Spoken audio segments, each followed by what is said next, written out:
You're just another number. Lalo na pag malaking company. Statistic. Na may mga tao na 20 years na sila sa company, tatanggalin lang sila bigla. Kaya pagpasok ng pandemic, di ba? Bibigyan ka lang coupon. Kasi wala rin naman sila magawa, di ba? I mean, everyone's replaceable daw. Yeah. Tapos kapag may namatay, parang wala lang gawin. Na-experience ako ng gawin. Parang wala lang. Parang, okay, nag-sentiment sila. Pero nagpasend ng flowers. Doon nagtatrabaho. Oo, parang gano'n. Tapos, after, parang wala na. Okay na. Move on na tayo, guys. Trabaho tuloy na. Nakapag-turnover ba? Nakapag-turnover ba? So yun yung cons talaga sa corporate. Oo, ano ka lang doon talaga. One day gigising ka na lang na tagal mo na sa corporate, di ba? Nakakasawa na. Parang nagtatrabaho ka para sa pangarap ng iba. Yeah, yun lang din.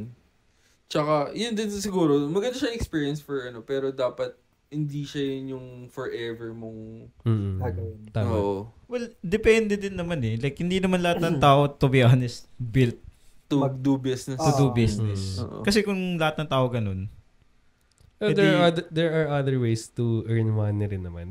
Business. Tari, after corporate, ka? Sugal. Freelance? Sugal. Pwede. Pero meron din eh. Hindi lang naman lahat business eh. Pwede rin mag-freelance ka na lang. Kasi alam mo na yung trabaho mo, di ba? Kabisado mo, nahanap ka ng clients mo sarili.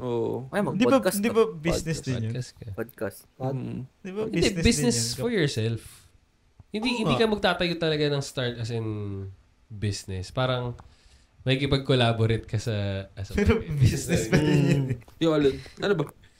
Yung kunyari sinabi mo na mag-freelance ka or mag-hustle ka ng gano'n.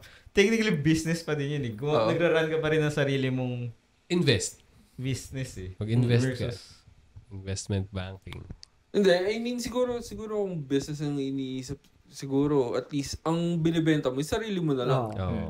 Unlike, binibenta mo yung produkto. So, magkaiba yun. Yan. Produkto mo, sarili mo. Parang maging influencer ka, mag-try ka mag-TikTok, di ba? Yung mga ganun.